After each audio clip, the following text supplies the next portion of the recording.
Hello again. So, you want the secret to a good life? Listen up, because it is simpler than you think. First, the safest way to get what you want is to deserve it.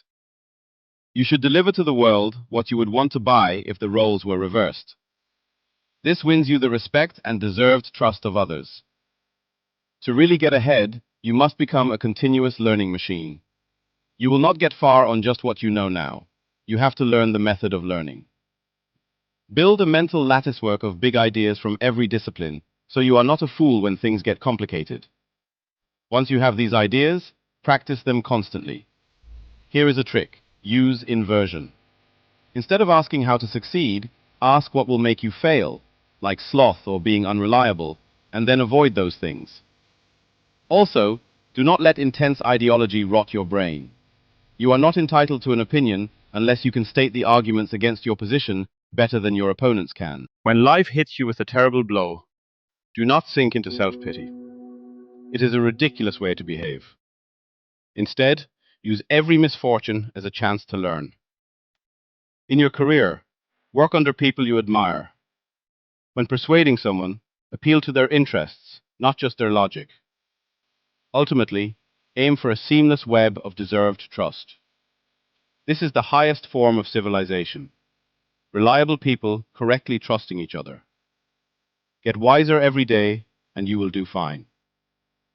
I've broken it down into two quick parts for you. The recap. First, we'll give you a high-level summary of his main points so you can get the big picture right away. After that, I'll play the actual footage of Charlie's speech so you can hear it straight from the source. This is the recap. Have you ever wished you could just get a blueprint for a good life, from someone who's already figured it out? Well, today, that's what we're doing. We're unpacking a simple but really powerful philosophy from a legendary investor that you can literally start using today. So just imagine taking a whole lifetime of wisdom, all that experience, all that incredible success, and boiling it down to just a handful of core principles. That's exactly what we're diving into here. The simple, foundational ideas behind a truly remarkable life. And really, it all comes down to this one question.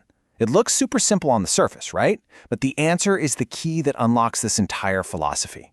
So just take a second and think about it. What would your answer be? And there it is. It's so simple, but so profound. It's basically a version of the golden rule, isn't it?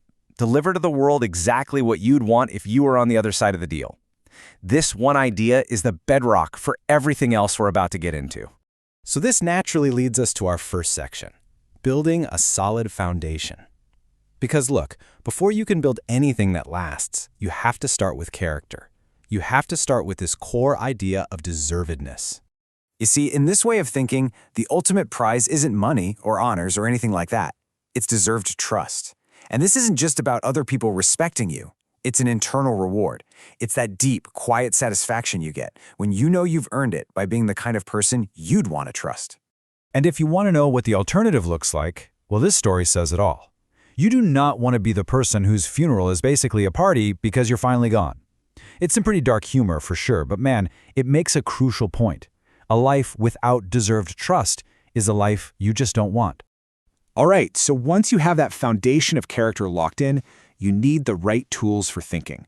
So let's move on to our next section and look at how to actually build a better, more effective mind. So the first tool in your mental toolkit, you have to become a learning machine. The idea here is that your real education, the one that truly counts, begins the moment you leave school. The people who really succeed in life aren't always the ones with the highest IQs.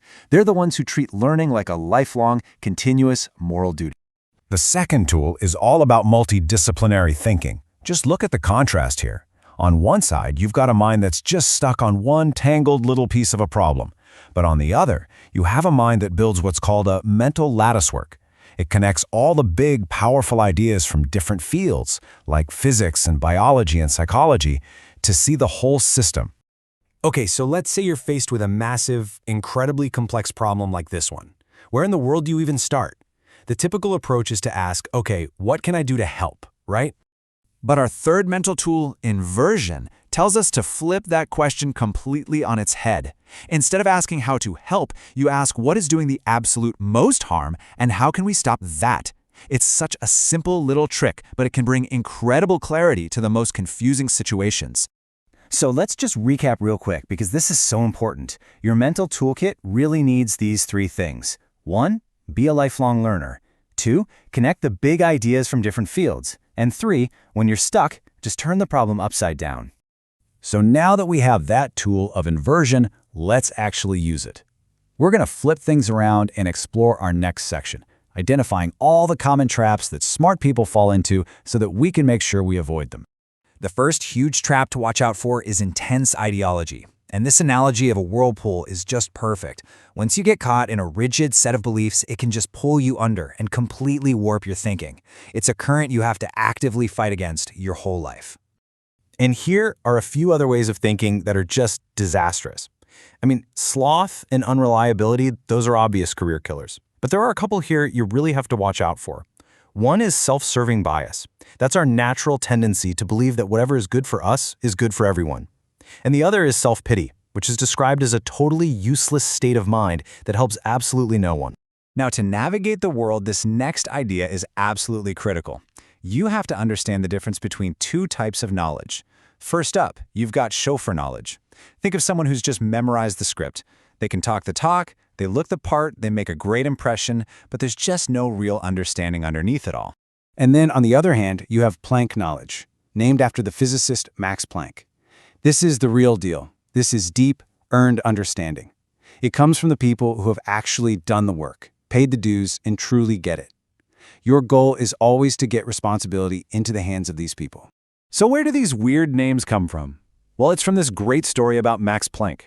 Apparently, his chauffeur had heard his physics lecture so many times that he memorized it and offered to deliver it for him. But when someone in the audience asked a follow-up question, the chauffeur brilliantly saved himself by saying, "That's such a simple question, I'm going to let my chauffeur answer it," and then pointed right at the real Max Planck. That's the difference right there. So how do you operate in a world that's just full of self-serving bias and people with chauffeur knowledge? Well, you take this piece of timeless advice from Ben Franklin.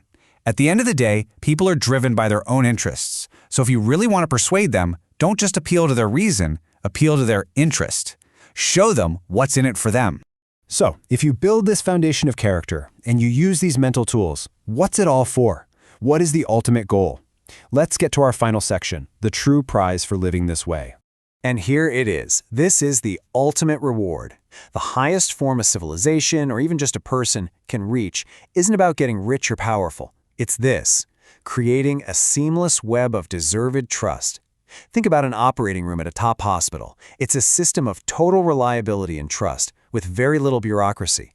That's the kind of ecosystem you want to build in your own life. Part of earning that trust, of course, is being prepared.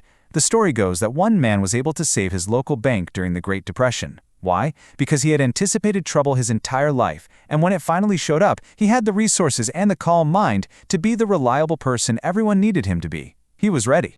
But what about the kind of trouble you can't prepare for? The random, unfair stuff that just happens.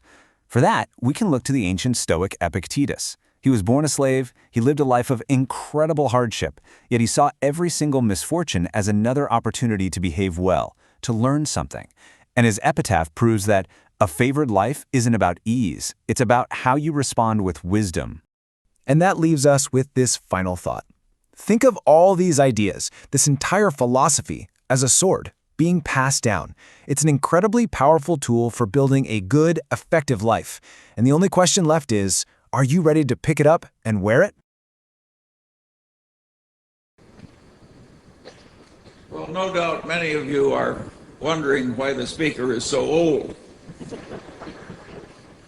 Well, the answer is obvious: he hasn't died yet. And why was the speaker chosen? Well, I don't know that either. I like to think that the development department had nothing to do with it. Whatever the reason, I think it's very fitting that I'm sitting here, because I see one crowd of faces in the rear not wearing robes, and I know from having educated an army of descendants who really deserves a lot of the honors that are being given to the people up here in front. The sacrifice and the wisdom and the value transfer that comes from one generation to the next can never be underrated. And that gave me enormous pleasure as I looked at this sea of Asian faces to my left. All my life I've admired Confucius. I like the idea of filial piety, the idea that there are values that are taught and duties that come naturally, and that all that should be passed on to the next generation.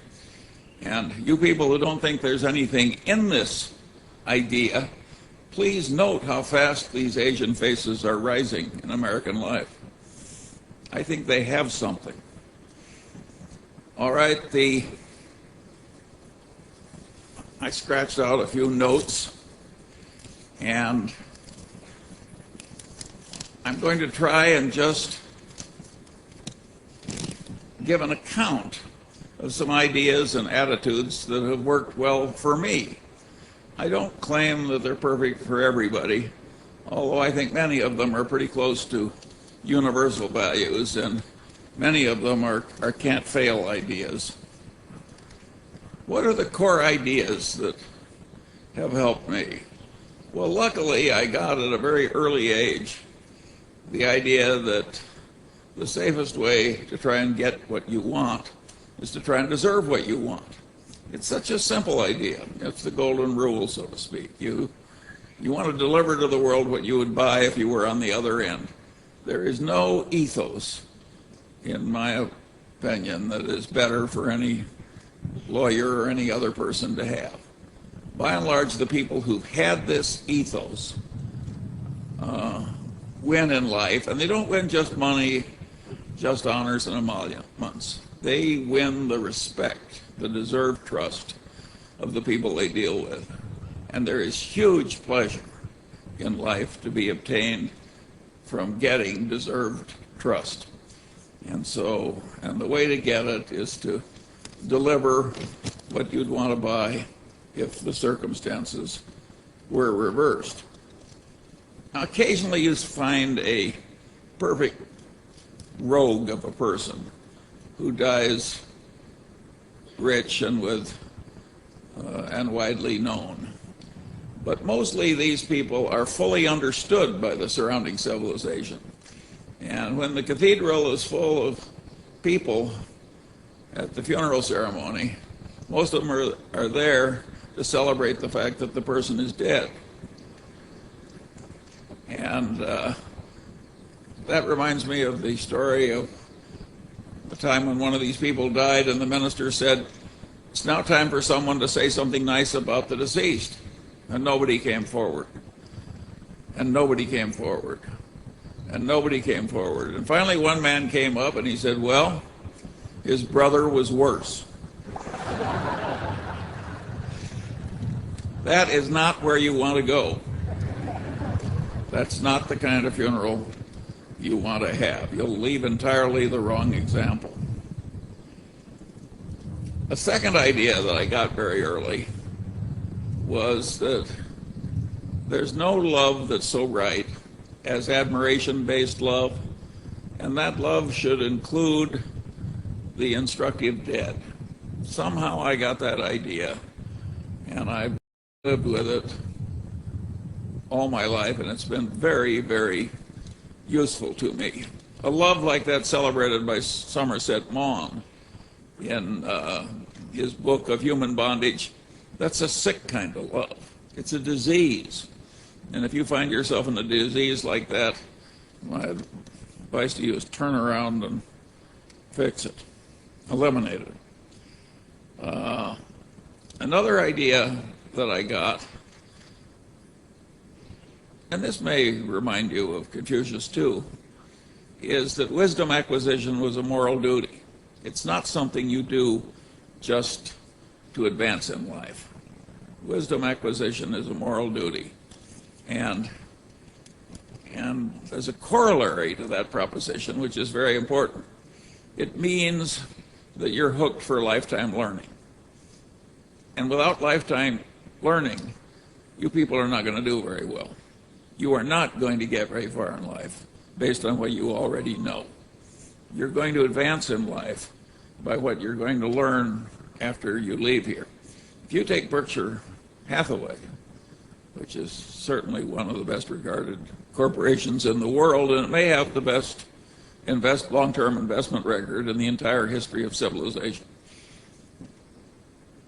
The skill that got Berkshire through one decade would not have sufficed to get it through the next decade with the achievements made.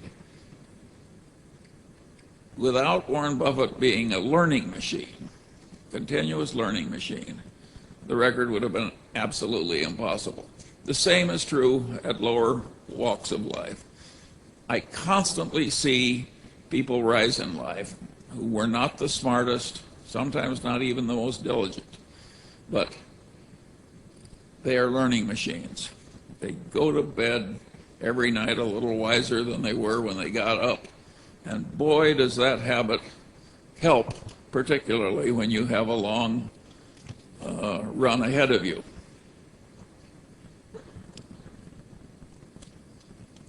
Alfred North Whitehead said at one time that the rapid advance of civilization came only when man invented the method of invention. And of course, he was referring to the huge growth in GDP per capita and all the other good things that we now take for granted, which started a few hundred years ago, and when before that all was stasis. And so if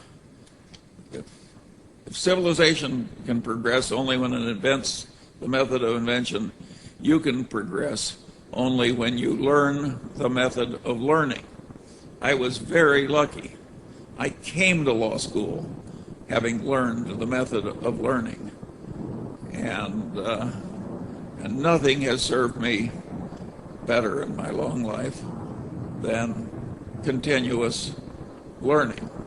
And if you take Warren Buffett, if you watched him with a time clock, I would say half of all the time that he spends is just sitting on his ass and reading. And a big chunk of the rest of the time is spent talking one-on-one, either on the telephone or personally, with highly gifted people whom he trusts and who trust him. In other words, it looks quite academic, all this worldly success. Academia has many wonderful values in it. I came across such a value not too long ago. Well, it was several years ago. When in my capacity as a hospital board chairman, I was dealing with a medical school academic. And this man, over years of hard work, had made himself know more about bone tumor pathology than almost anybody else in the world, and he wanted to pass this knowledge on to the rest of us, and particularly the people that treat cancer, bone cancer. And how was he going to do it? Well, he decided to write a textbook that would be very useful to other people. Now, I don't think a textbook like this sells 2,000 copies, but those 2,000 copies are in all the major cancer centers of the world. He took a year's sabbatical, and he sat down at his computer, and he had all the slides because he'd saved them and organized them and filed them. And he worked 17 hours a day, 7 days a week, for a year. That was his sabbatical. At the end of the year, he had one of the great bone tumor pathology textbooks of the world. When you're around values like that, you want to pick up as much as you can.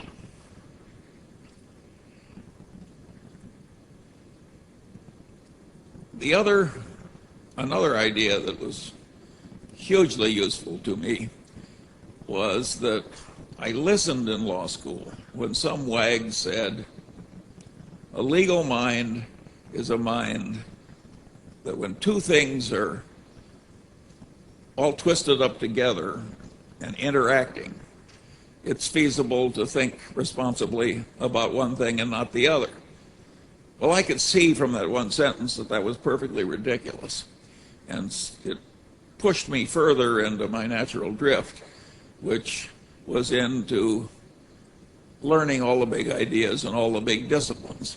So I wouldn't be a perfect damn fool who was trying to think about one aspect of something that couldn't be removed from the totality of the situation in a constructive fashion. And what I noted, since the really big ideas carry 95% of the freight, that it wasn't at all hard for me to pick up all the big ideas in all the disciplines and make them a standard part of my mental routines. Once you have the ideas, of course, they're no good if you don't practice. If you don't practice, you lose it. So I went through life constantly practicing this multidisciplinary approach. Well, I can't tell you what that's done for me. It's made life more fun. It's made me more constructive. It's made me more helpful to others. It's made me enormously rich. You name it, that attitude really helps. Now, there are dangers in it, because it works so well that if you do it, you will frequently find you're sitting in the presence of some other expert, maybe even an expert that's superior to you, supervising you. And you will know more than he does about his own specialty, a lot more. You'll see the correct answer when he's missed it. That is a very dangerous position to be in. You can cause enormous offense by helpfully being right in a way that causes somebody else to lose face. And I never found a perfect way to solve that problem. I was a great poker player when I was young, but I wasn't a good enough poker player, so the people failed to sense that I thought I knew more than they did about their subjects, and it gave a lot of offense. Now I'm just regarded as eccentric, but there was a difficult period to go through. And my advice to you is to learn sometimes to keep your light under a bushel. One of my colleagues, also a #1 in his class in law school, a great success in life, clerk for the Supreme Court, etc. But he knew a lot, and he tended to show it as a very young lawyer. And one day, the senior partner he was working under called him in and said, "Listen, Chuck," says, "I want to explain something to you." He says, "Your duty under any circumstances is to behave in such a way that the client thinks he's the smartest person in the world. And if you've got any little energy or insight available after that, use it to make your senior partner look like the smartest person in the world. And only after you've satisfied those two obligations do you want your light to shine at all." Well, that may have been very good advice for rising in a large firm. It wasn't what I did. I always obeyed the drift of my nature, and if other people didn't like it, well, I didn't need to be adored by everybody. Another idea, and by the way, when I talk about this multidisciplinary attitude, I'm really following a very key idea of the greatest lawyer of antiquity, Marcus Tullus Cicero. And Cicero is famous for saying, "A man who doesn't know what happened before he's born goes through life like a child."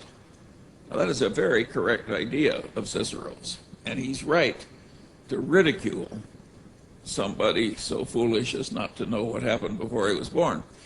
But if you generalize Cicero, as I think one should, there are all these other things that you should know in addition to history. And those other things are the big ideas in all the other disciplines. And it doesn't help you just to know them enough so you could prattle them back on an exam and get an A. You have to learn these things in such a way that they're in a mental lattice work in your head, and you automatically use them for the rest of your life. If you do that, I solemnly promise you that one day you'll be walking down the street and you'll look to your right and left and you'll think, "My heavenly days, I'm now one of the few most competent people of my whole age cohort." If you don't do it, many of the brightest of you will live in the middle ranks or in the shallows. Another idea that I got, and it was encapsulated by that story the dean recounted about the man who wanted to know where he was going to die, and he wouldn't go there. That rustic who had that idea had a profound truth in his hand. The way complex adaptive systems work and the way mental constructs work, problems frequently get easy.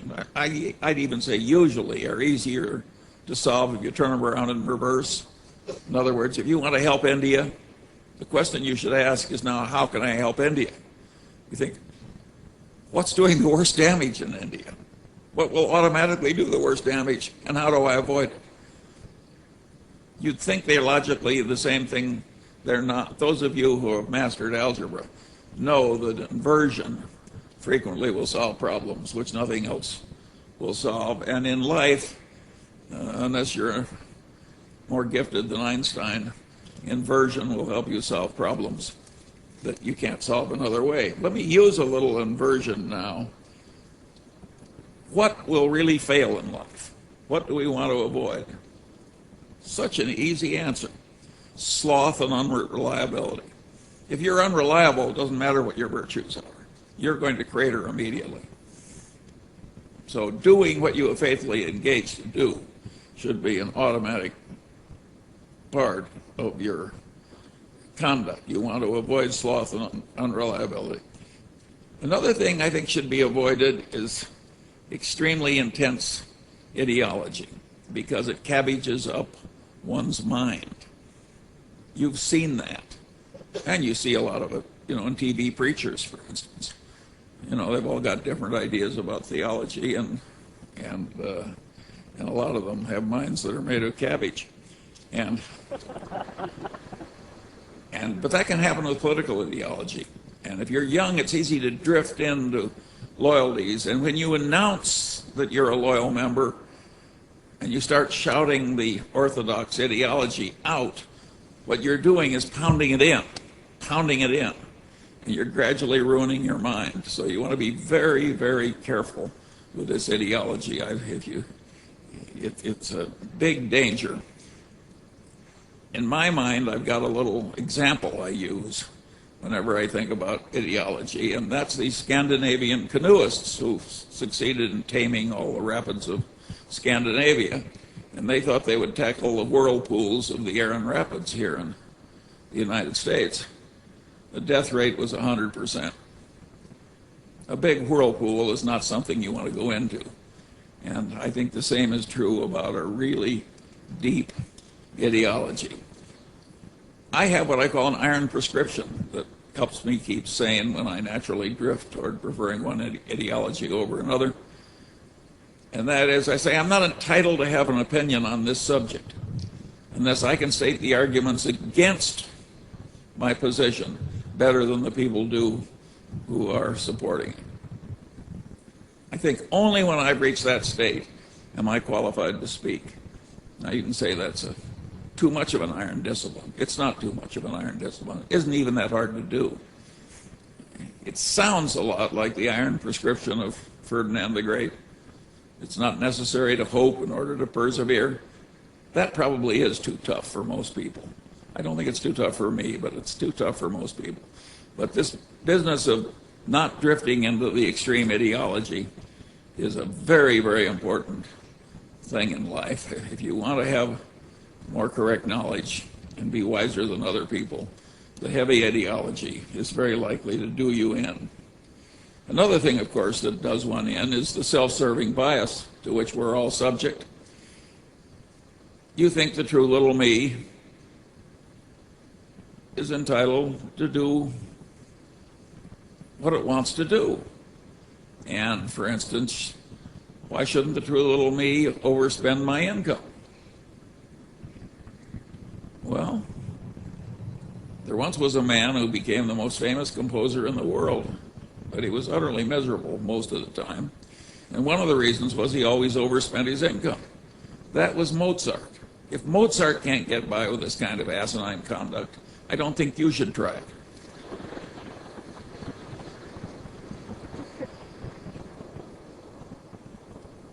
Generally speaking, envy, resentment, revenge and self-pity are disastrous modes of thoughts. Self-pity gets pretty close to paranoia, and paranoia is one of the very hardest things to reverse. You do not want to drift into self-pity. I have a friend who carried a big stack of Lenin cards, about this thick, and when somebody would make a comment that reflected self-pity, he would take out one of the cards, take the top one off the stack, and hand it to the person. And the card said, "Your story has touched my heart. Never have I heard of anyone with as many misfortunes as you." Well, you can say that's waggery, but I suggest that every time you find you're drifting into self-pity, I don't care what the cause, your child can be dying of cancer, self-pity is not going to improve the situation. Just give yourself one of those cards. It's a ridiculous way to behave. And when you avoid it, you get a great advantage over everybody else, almost everybody else, because self-pity is a standard condition. And yet you can train yourself out of it. And of course, the self-serving bias, you want to get out of yourself. Thinking that what's good for you is good for the wider civilization, and rationalizing all these ridiculous conclusions based on this subconscious tendency to serve oneself it's a terribly inaccurate way to think. And of course you want to drive that out of yourself because you want to be wise, not foolish. You also have to allow for the self-serving bias of everybody else, because most people are not going to remove it all that successfully, the human condition being what it is. And if you don't allow for self-serving bias in your conduct, again, you're a fool. You just aren't competent. I watched the brilliant Harvard Law Review trained general counsel of Solomon lose his career. And what he did was, when the CEO was aware that some underling had done something wrong, the general counsel said, "Gee, we don't have any legal duty to report this, but I think it's what we should do. It's our moral duty." And the general counsel was totally correct. But of course it didn't work. It was a very unpleasant thing for the CEO to do, and he put it off and put it off and put it off. And in due course, why the thing eroded into a major scandal, and down went the CEO and the general counsel with him. The correct answer in situations like that was given by Ben Franklin. He says, if you would persuade, appeal to interest, not to reason. The self-serving bias is so extreme. If the general counsel had said, look, this can erupt in something that will destroy you, take away your money, take away your status, it's a perfect disaster, it would have worked. You want to appeal to interest. You want to do it with lofty motives, but you should not avoid appealing to interest. Another thing, perverse incentives. You don't want to be in a perverse incentive system that's causing you to behave more and more foolishly or worse and worse. Incentives are too powerful a controller of human cognition and human behavior. And one of the things you're going to find in some modern law firms is billable hour quotas. And I could not have lived under a billable hour quota of 2,400 hours a year. That would have caused huge problems for me. I wouldn't have done it. And I don't have a solution for that for you. You'll have to figure it out for yourself. But it's a significant problem. Perverse associations, also to be avoided. And you particularly want to avoid working directly under somebody you really don't admire and don't want to be like. It's very dangerous. We're all subject to control to some extent by authority figures, particularly authority figures that are rewarding us. And that requires some talent. The way I solved that is I figured out the people I did admire, and I maneuvered cleverly without criticizing anybody. So I was working entirely under people I admired. And a lot of law firms will permit that if you're shrewd enough to work it out. And your outcome in life will be way more satisfactory and way better if you work under people you really admire. The alternative is not a good idea. Objectivity maintenance. Well, we all remember that Darwin paid special attention to disconfirming evidence, particularly when it disconfirmed something he believed and loved. Well, objectivity maintenance routines are totally required in life if you're going to be a correct thinker. And there we're talking about Darwin's attitude, special attention to the disconfirming evidence, and also to checklist routines. Checklist routines avoid a lot of errors. You should have all this elementary wisdom, and then you should go through a mental checklist in order to use it. There is no other procedure that will work as well. A last idea that I found very important is I realized very early that non-egality would work better in the parts of the world I wanted to inhabit. What do I mean by non-egality? I mean John Wooden, when he was the #1 basketball coach in the world, he just said to the bottom 5 players, you don't get to play your sparring partners. The top 7 did all the playing. Well, the top 7 learned more, remember the learning machine, because they were doing all the playing. And when he got to that system, why, Wooden won more than he'd ever won before. I think the game of life, in many respects, is getting a lot of practice into the hands of the people that have the most aptitude to learn and the most tendency to be learning machines. And if you want the very highest reaches of human civilization, that's where you have to go. You do not want to choose a brain surgeon from your child among 50 applicants, all of whom just take turns doing the procedure. You know, that's not the way to get the really important. You know, your airplane's designed that way. You don't want your Berkshire Hathaways run that way. You want to get the power into the right people. I frequently tell the story of Max Planck when he won the Nobel Prize and went around Germany giving lectures on quantum mechanics. And the chauffeur gradually memorized the lecture, and he said, would you mind, Professor Planck, just because it's so boring to stay in our routines, would you mind if I gave the lecture this time and you just sat in front, my chauffeur sat? And Planck said, sure, and the chauffeur got up and he gave this long lecture on quantum mechanics, and after which a physics professor stood up in the rear and asked a perfectly ghastly question. And the chauffeur said, well, he says, I'm surprised that in an advanced city like Munich I get such an elementary question. I'm going to ask my chauffeur to reply. Well, the reason I tell that story is not entirely to celebrate the quick-wittedness of the protagonist. In this world, we have 2 kinds of knowledge. One is Planck knowledge, the people who really know. They've paid the dues, they have the aptitude. And then we got chauffeur knowledge. They have learned to prattle the talk. And they have a big head of hair, they may have fine timbre in the voice, they really make a hell of an impression. But in the end, they've got chauffeur knowledge. I think I've just described practically every politician in the United States. And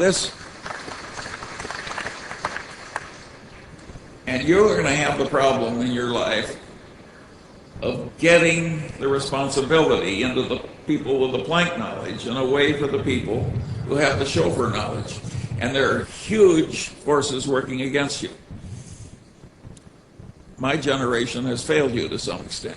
We are delivering to you in California a legislature where only the certified nuts from the left and the certified nuts from the right are allowed to serve, and none of them are removable. That's what my generation has done for you. But you wouldn't like it to be too easy, would you?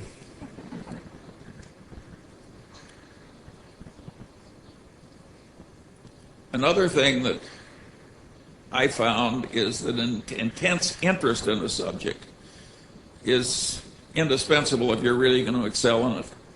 I could force myself to be fairly good in a lot of things, but I couldn't be really good in anything where I didn't have an intense interest.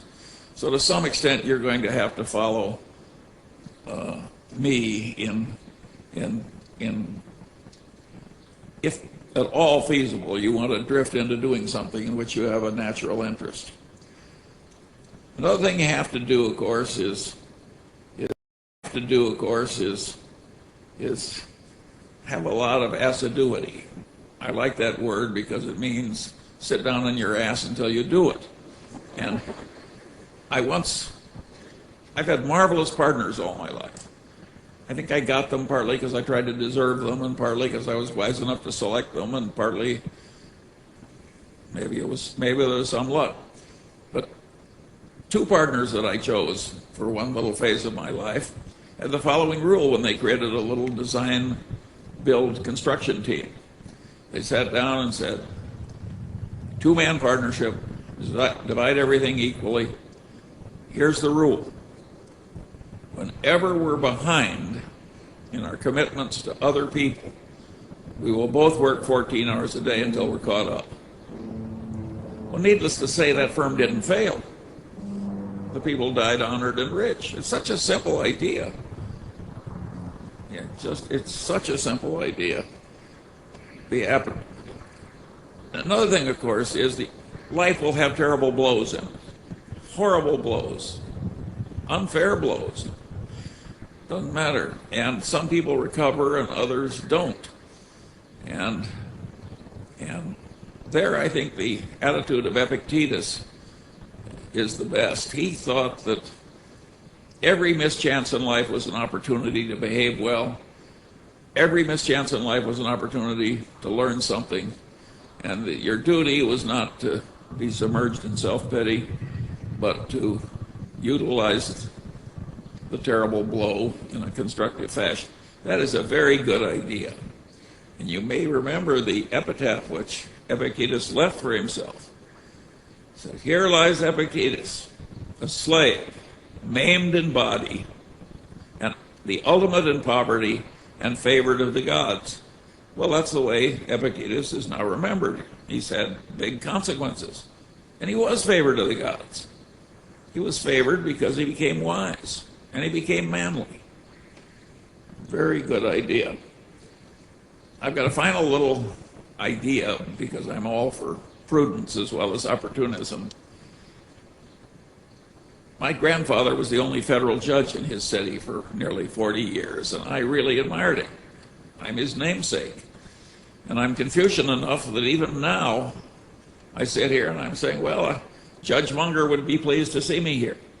So I'm Confucian enough all these years after my grandfather is dead to carry the torch for my grandfather's values. And Grandfather Munger was a federal judge at a time when there were no pensions for widows of federal judges. So if he didn't save from his income, my grandmother would have been in penury. And being the kind of man he was, he underspent his income all his life and left her in comfortable circumstances. Along the way, in the 30s, my uncle's bank failed and couldn't reopen. And my grandfather saved the bank by taking over a third of his assets, good assets, and putting them into the bank and taking the horrible assets in exchange. And of course, it did save the bank. And while my grandfather took a loss, he got most of his money back eventually. But I've always remembered the example. And so when I got to college and I came across Haussmann, I remembered a little poem from Haussmann, and it went something like this. The thoughts of others were light and fleeting, of lovers meeting, luck or fame. Mine were of trouble and mine were steady, and I was ready when trouble came. You can say, who wants to go through life anticipating trouble? Well, I did. All my life I've gone through life anticipating trouble. Here I am well along in my 84th year, and like Epictetus, I've had a favored life. It didn't make me unhappy to anticipate trouble all the time and be ready to perform adequately if trouble came. It didn't hurt me at all. In fact, it helped me. So I quit claim to you, Haussmann and Judge Munger. The last idea that I want to give to you as you go out into a profession that is frequently puts a lot of procedure and a lot of precautions and a lot of mumbo jumbo into what it does. This is not the highest form which civilization can reach. The highest form that civilization can reach is a seamless web of deserved trust. Not much procedure, just totally reliable people correctly trusting one another. That's the way an operating room works at the Mayo Clinic. If a bunch of lawyers were to introduce a lot of process, the patients would all die.